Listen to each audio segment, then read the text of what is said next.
I mean, this is the other thing about Gavin Williamson, you know, talking about it in the context that we have been today around honours. I mean, the ability within the British political system to get an honour these days, never mind about peerages, but knighthoods, essentially for failing, has become extraordinary. I mean, the political knighthood or damehood had sort of died a bit of a death in the New Labour period. There were a few, but you tended to get them only for very senior, you know, people who had been there for a very long time, decades and decades of service.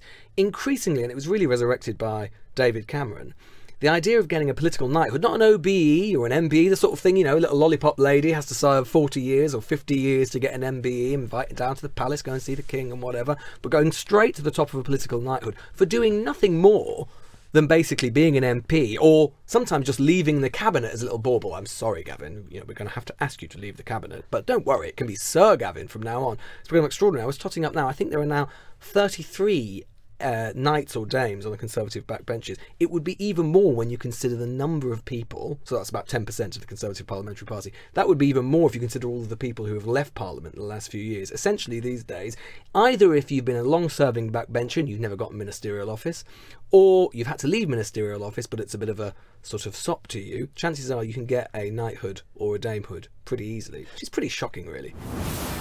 The Newsagents. This is a Global Player original podcast.